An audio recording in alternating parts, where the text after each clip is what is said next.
어디든 누구든 부르면 달려갑니다. 지금까지 없었던 신개념 이동식 시사 토크쇼. 우리가 몰랐던 그러나 우리가 알아야 하는 크고 작은 현안들을 콕콕 짚어봅니다. 시시콜콜 택시. 오늘의 주제는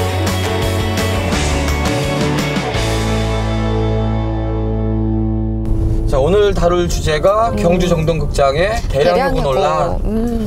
사실 이 경주에서 정동극장 하면은 네. 문화예술 콘텐츠로는 이미 자리를 잡았어요. 저도 맞아요.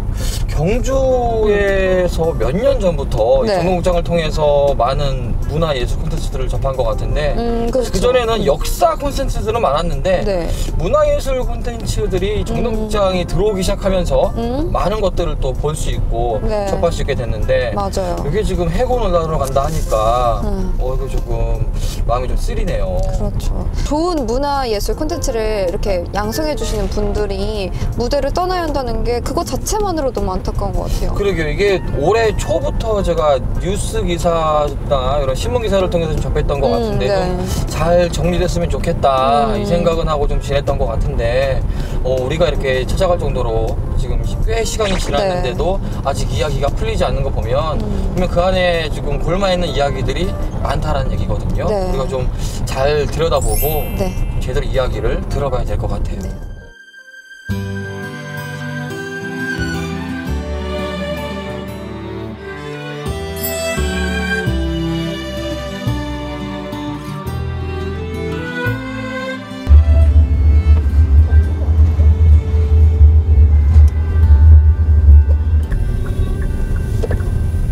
여기 어디 계실 건데요? 네. 보니까. 여기 계시는구나.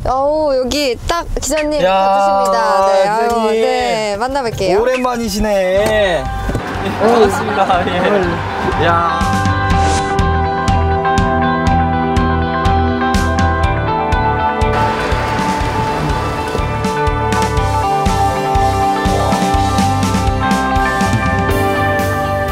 아이고, 기자님은요. 예? 그럼 지금 우리 정동극장 단원분들하고는 그래도 좀 교류를 좀 최근에 좀 꽤 하셨죠? 경주에서 여러 가지 공연을 고생도 하고 하니까 네. 제가 특집 취재도 하고 그런 적은 있었어요. 그리고 이제 이번 일이 생기고 기자로서 굉장히 미안했던 게 이런 일이 있었구나. 잘 몰랐던 거죠. 겉만 보고. 이게 지금 대량 해고 문제잖아요, 기자님. 네. 예. 그러면 이제 정동극장에 대해서 우리가 좀 먼저 알아봐야 될 것 같은데 예. 정동극장은 소속이 어디고 어떤 극장인가요? 개인이 운영하는 극장은 아니죠? 아니요. 네. 정동극장은 서울의 정동에 있습니다. 그 서울에 있는 정동극장이 또 어떤 개인 사업장이나 이런 게 아니고 네. 문화관광부에서 내지는 문화부에서 그 예산을 투입한 공익법인이 출연을 하고 해서 만든 극장이죠. 그러니까 개인으로 보기는 어렵고요.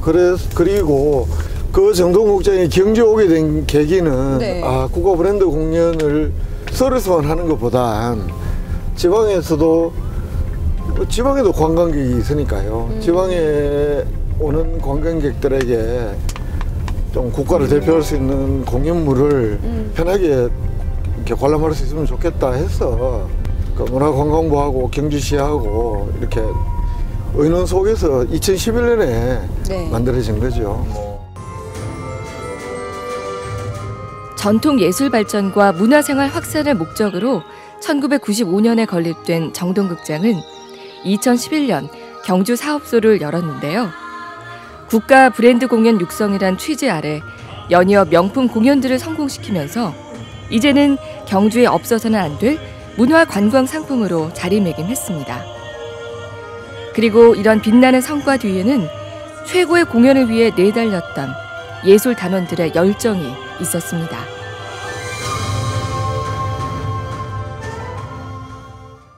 이 정동극장이 갖는 경주 안에서 갖는 이 콘텐츠로서의 의미가 굉장히 크잖아요. 그렇죠. 이렇게 문예진흥기금이라고 이렇게 전국에 있는 공연예술을 진흥하기 위한 기금이 있잖아요.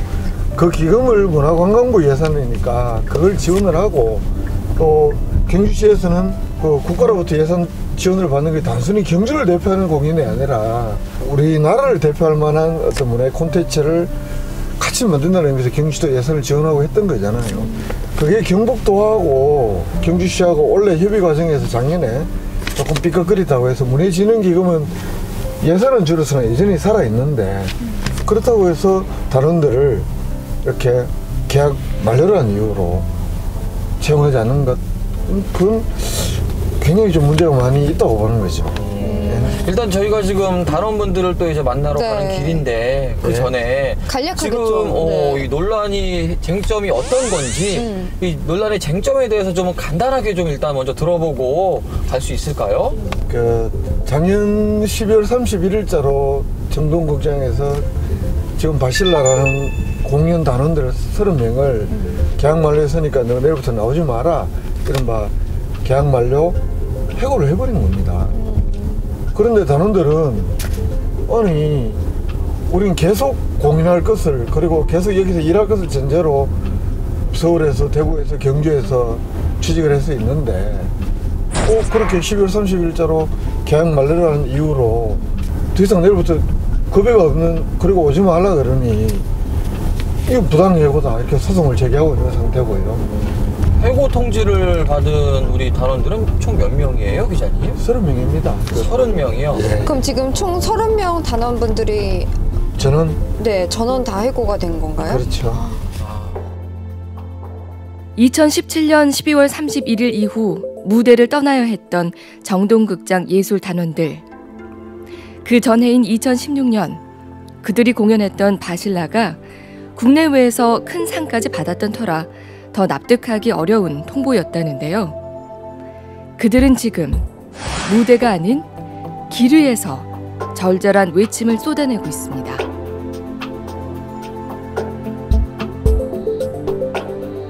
정동극장 예술 단원들을 만나기 위해 찾아간 곳은 극장이 아닌 민주노동조합 총연맹 경주지부 사무실입니다. 현재 해고된 30명 단원 가운데 23명이 경북지방노동위원회에 부당해고 구제 신청을 내고 복직을 요구하고 있는 상황.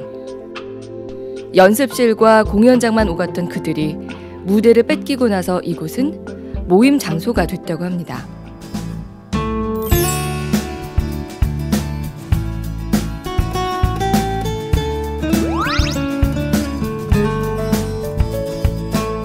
그 계약 내용이 작년부터 유독 확 바뀌었다고 들었습니다. 17년부터. 네. 어떤 식으로 바뀐 거예요? 저희가 2016년까지는 네. 4대 보험에 가입이 되고 이제 근로자성으로 이제 법적으로 보호받을 수 있는 여건이 다 되어 있었는데 네.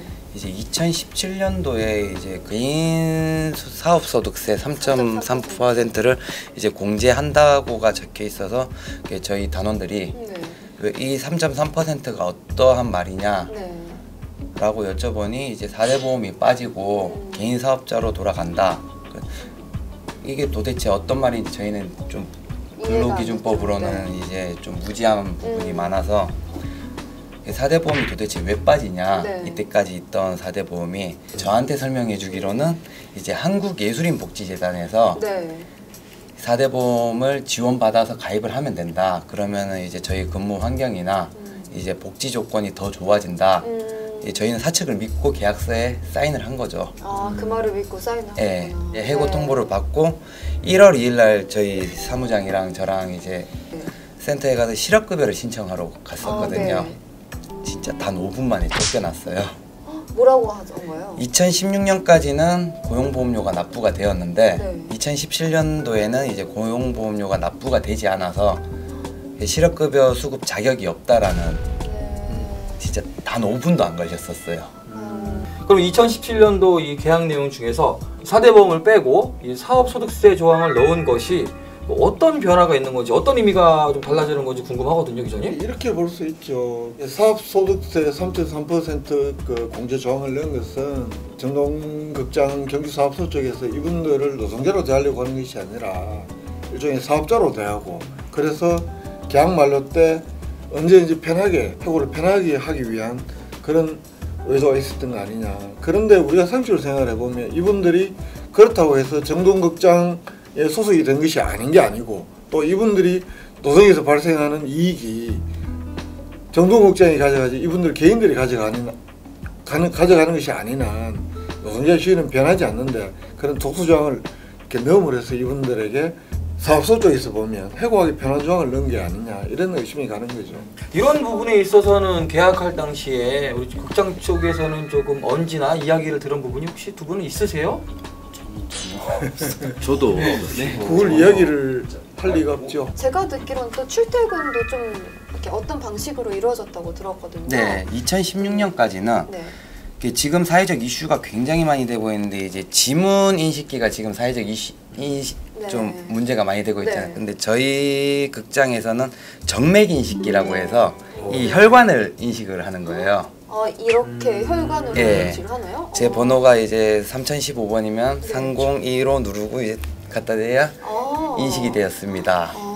이렇게 하는 건가요? 네, 잠깐만. 여기 버튼 좀 센서가 있으면은 네. 이렇게 탁 누르면은 인식이 되었습니다라고 하는데 이제 저희가 또 호기심에 장난친다고 네. 얘 거 되나 하고 이제 누르면 인식이 안 되는 안 거예요. 돼요? 네. 아주 철저하게 네. 출퇴근 시간을 어떻게 보면은 좀 보신 것 같네요. 네. 그러니까 2016년도까지는 이 정맥을 통해서든 뭐 지문을 통해서도 어쨌든 출퇴근 관리가 확실했다. 그만큼 이제 노동자로서의 이제 당연한 지위가 부여됐던 것 같은데 오히려 2017년도에 넘어가면서 출퇴근 관리를 외려 허술하게 함으로써 이 사람들이 개인 사업자다라는 거를 부각시키려 하지 않았나라는 생각도 좀 들어요. 거기 개인 사업자다라고 부각을 시켜줬다면 저희 단원들이 좀 무지하고 좀 바보 같아도 아마 이야기는 했겠죠. 네. 이건 문제점 있는 거 아니냐. 라고 했는데 여러분들의 출퇴근을 자율화하고 공연만 잘 돌아가면은 이제 여러분들에게 자율적으로 맡기겠다. 그게 더 편하지 않냐. 저는 이렇게 들었었거든요. 그런 걸 몰랐던 거죠. 네, 그래서 저희는 이제 지금은 이제 극장 측에서 우리 편의를 봐주는구나. 우리에게 사실은 자유를 준 것 같았는데 그게 아니었더라. 해고하기 편한 자유를 준 게 아니었냐. 이런 것 때문에 그때 기자회견 때도 정말 분노에 찬 목소리를 하고 그런 목소리를 냈던 거 아닌가 싶어요. 저희도 답답한 마음에 어느 한 노무사분께 질문을 했습니다. 저희 사정을 들어보시더니 외국인 불법 체류자보다 못한 삶을 살고 있다고 하셨습니다. 정말 저희 단원들에게 무식하고 멍청하다고 혼내셔도 좋습니다.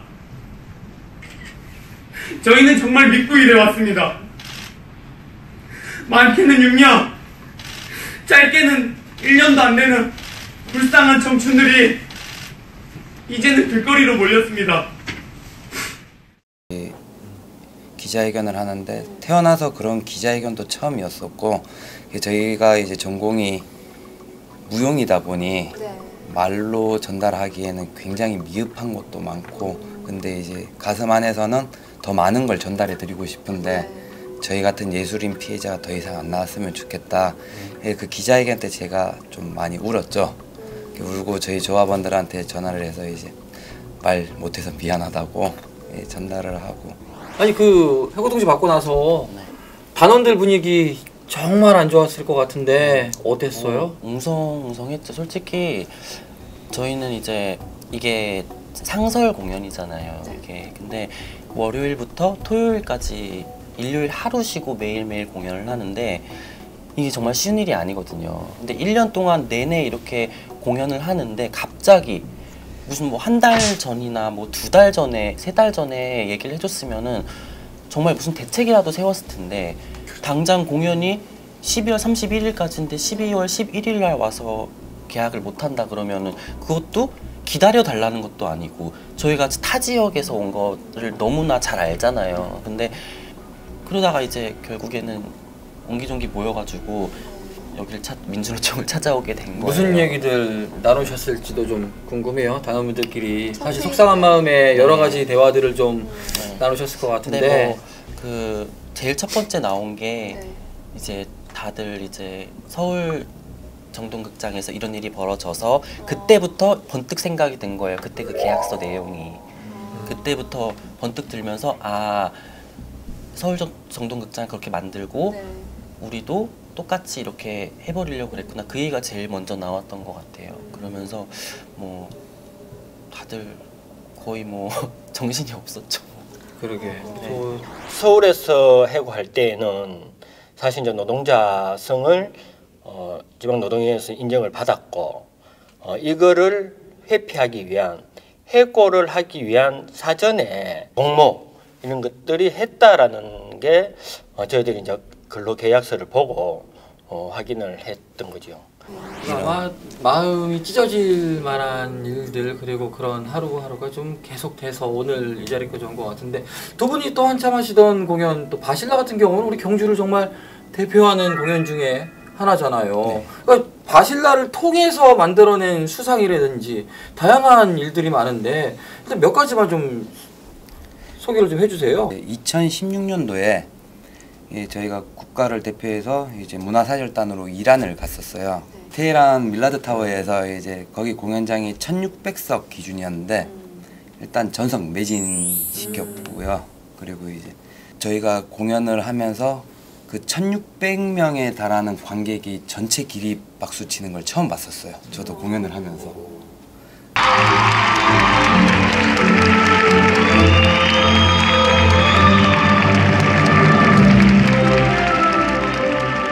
한국을 대표하는 문화사절단으로 이란과 대만의 무대에도 올랐던 바실라.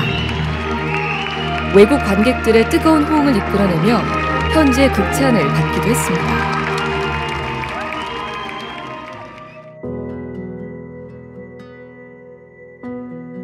세계에 한국을 알리는 명품 공연을 만든다는 자부심. 예술단원들은 그 하나로 힘들고 어려운 모든 여건들을 이겨냈습니다. 대통령상을 수상할 정도로 뭐 또 인기도 많고 실력을 또 인정을 받은 작품이잖아요. 몇 시간씩 연습했던 것 같아요? 기본이 이제 8시간에서 많게는 14시간까지 연습실에 있던 기억들이 있고요.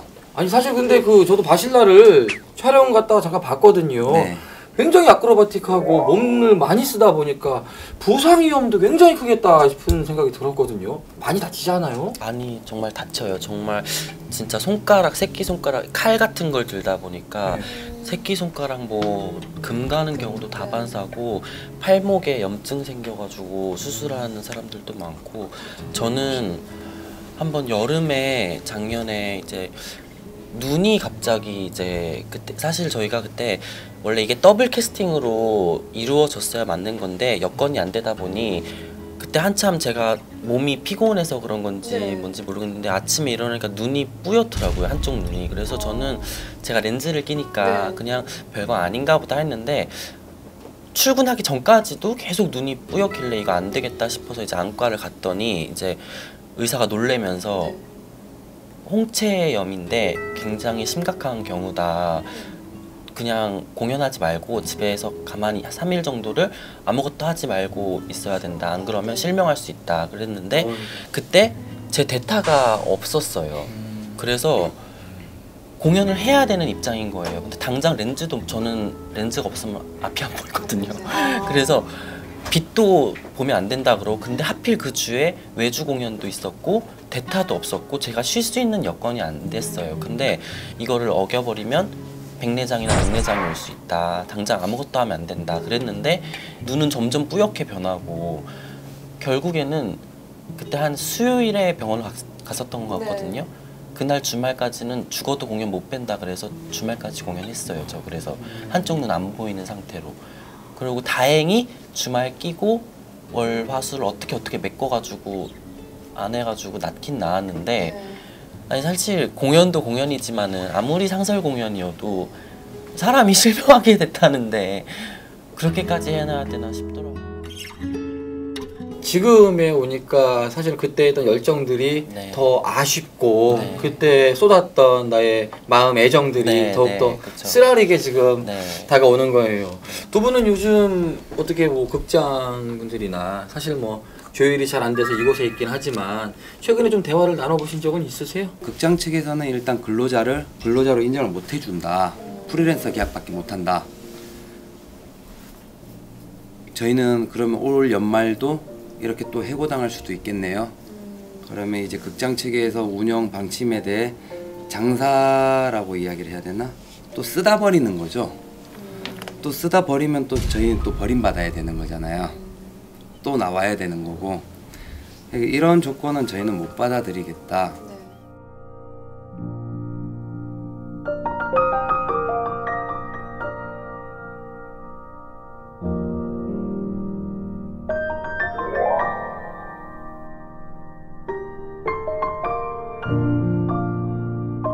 저희 그 무용가들이 앞으로도 저희처럼 무용하시는 분들이 저희처럼 이런 말도 안 되는 일에 처해지는 게 사실 지금 제가 겪어보니 정말로 저희가 사회에서 약자라는 게 너무 맞는 것 같고, 그리고 바실라라는 공연을 보신 분들도 있고 안 보신 분들도 있을 테지만 저희 공연이 경주 브랜드로서 더 성장할 수 있고 바실라가 아니고 다른 작품이 더 좋은 작품이 생겨나서 경주시를 좀 더 문화 콘텐츠로 강국으로 만들 수 있게끔 관심 가져주셨으면 좋겠습니다. 우리 시민들이 사실 관심이 제일 중요하잖아요.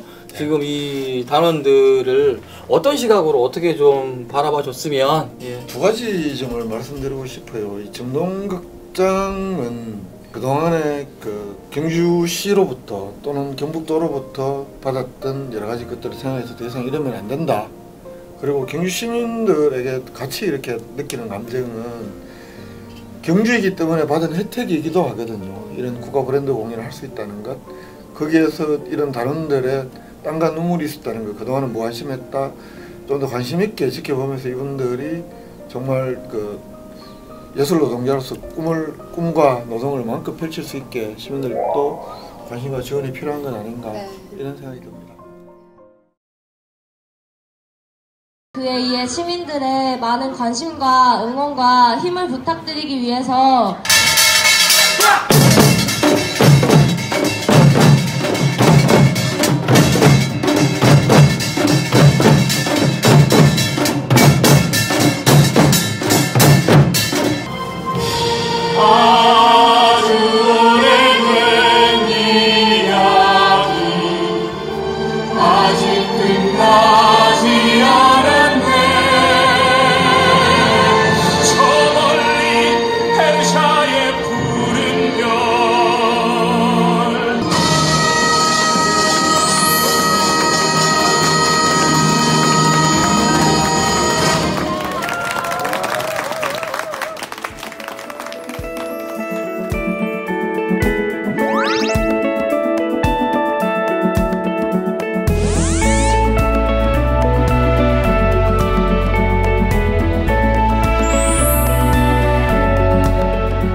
시시콜콜 택시 코너 속의 코너. 사실 요즘 이 코너를 기다리시는 분들이 굉장히 많다고 합니다. 많아도 너무 많죠. 그래서 또 깜짝 놀랄 분들을 모셔보잖아요. 이름하여 어서 옵쇼.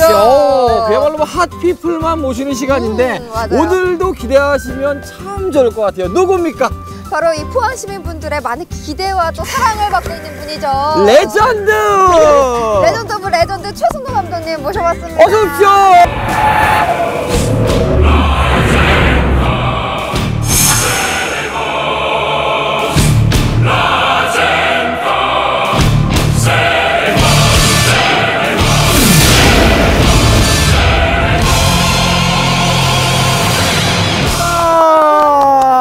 반갑습니다, 어머니.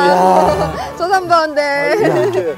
포항에도 선남 선녀들이 있었네요. 아유, 아닙니다. 아니, 그나저나 너무 크셔가지고 가운데로 모실게요. 맞아요. 네, 제가 이렇게 물어봐야 되니까. 아니, 저희가 이 어렸을 적부터 저는 동경의 대상이었거든요. 대한민국 축구의 희망, 아시아의 스트라이커 만나고 싶었습니다. 야, 어머. 잘생기셨죠? 네, 오늘 근데 저희가 출근길을 담당을 해준다고 그렇죠. 들었어요. 예. 조금은 추우니까요. 빨리 이제 출근길 늦으면 안 되니까 또 택시를 타고 얘기를 해볼까요? 그러게요. 요즘 안 그래도 굉장히 뭐 바쁘실 때니까 지금 그러면 이제 또 바로 클럽하우스로 넘어가셔야 되는 건가요? 네, 저는 출근길이 항상 클럽하우스니까. 예. 가끔씩은 이제 사무실도 가지만 예.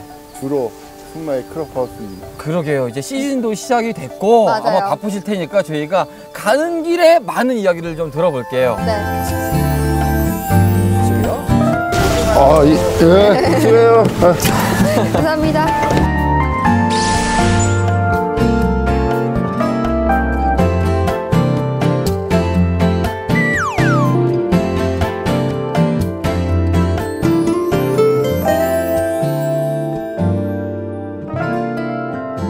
요즘 시즌 시작하고 굉장히 바빠지셨죠?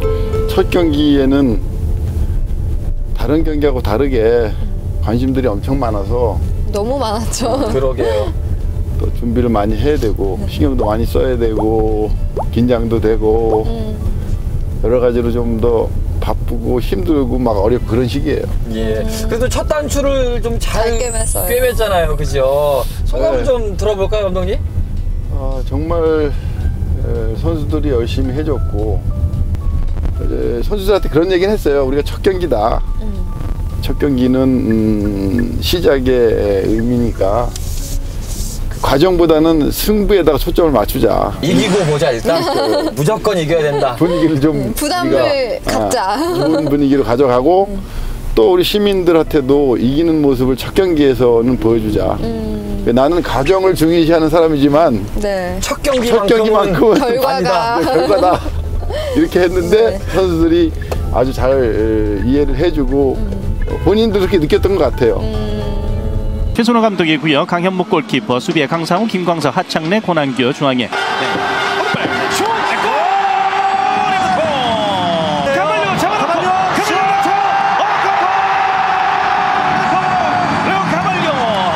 특히 문전 앞에서의 어떤 왜 가말료 선수를 뽑았는지 하는 그런 모습들을 두 번째 골로도 보여줍니다. 가말료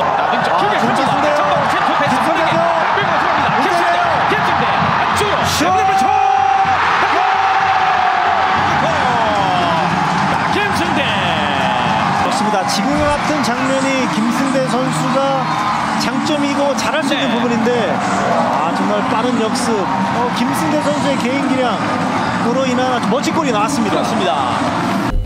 그래서 그런지 무려 3대 0이라는 예, 골 들어갈 때 보니까요 선수보다 더 큰 세레모니로 그냥 벤치에서 벌떡 일어나시더라고요.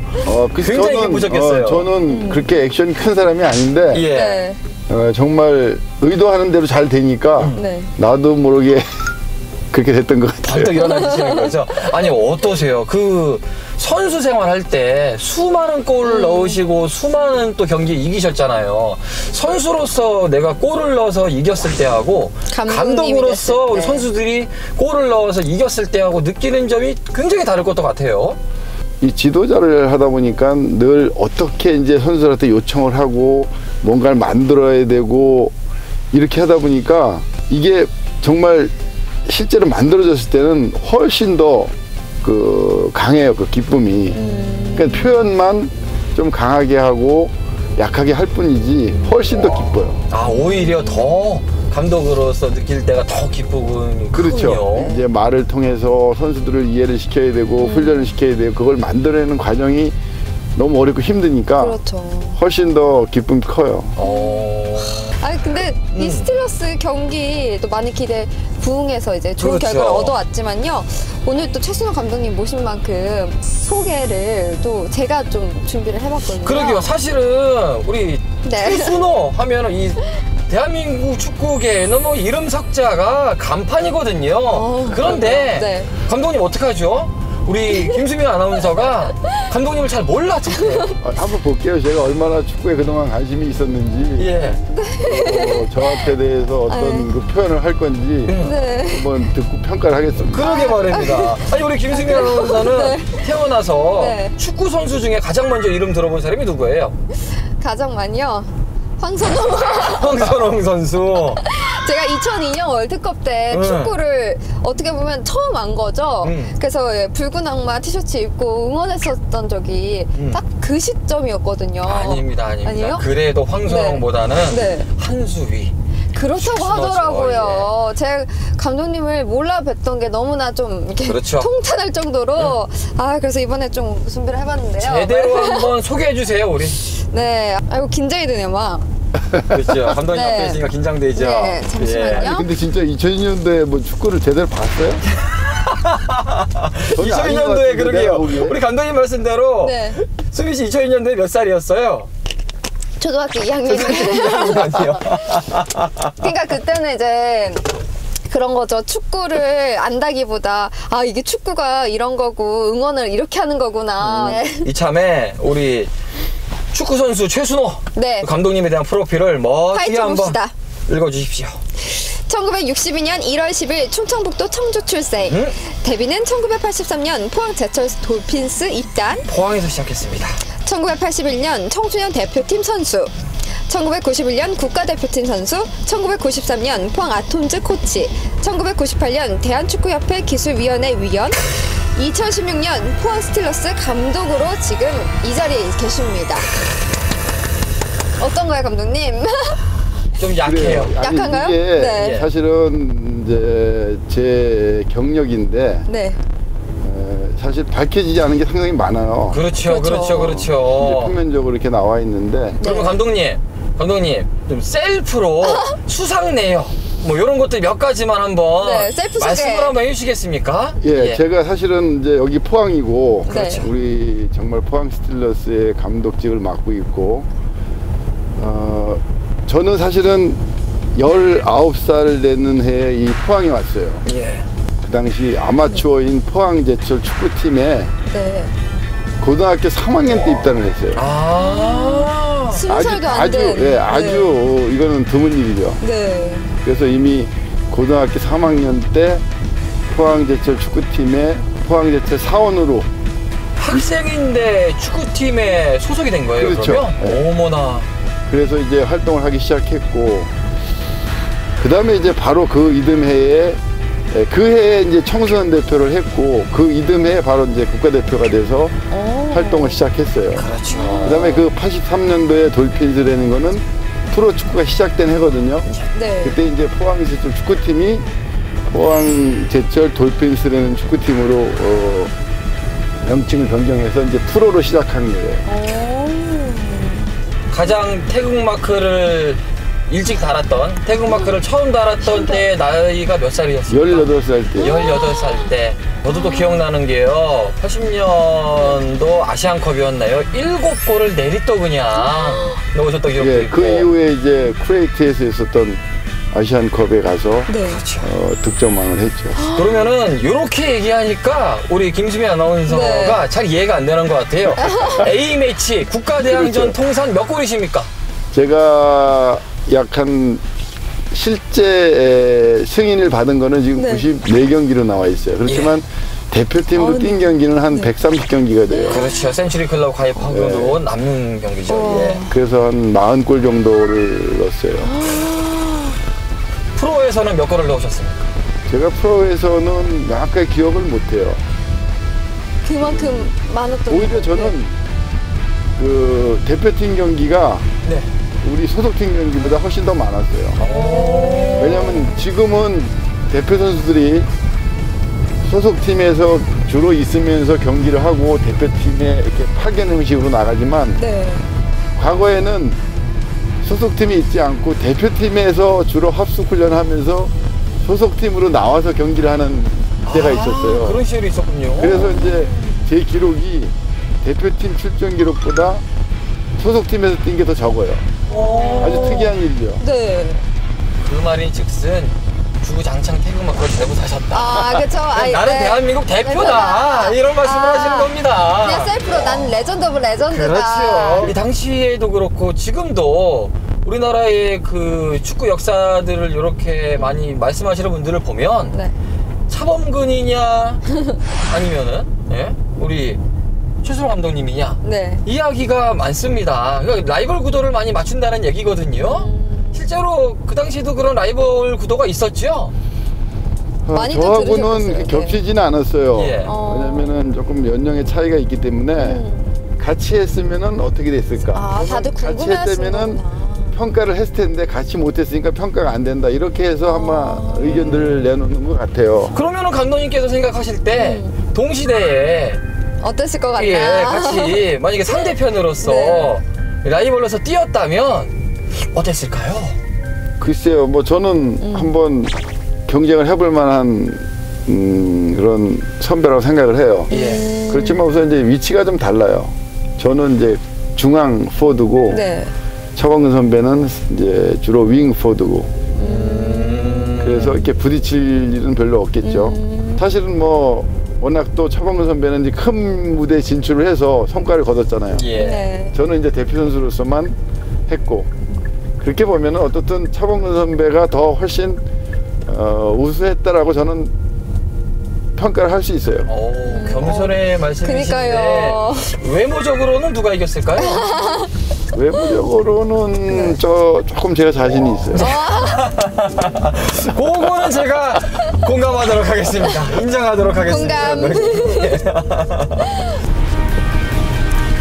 내가 좀 감정이 좀 격해지면 축구 얘기를 하니까. 제가 진짜 여기에 늘 축구 생각하면서 지나던 일이기 때문에. Don't forget to remember me, my love.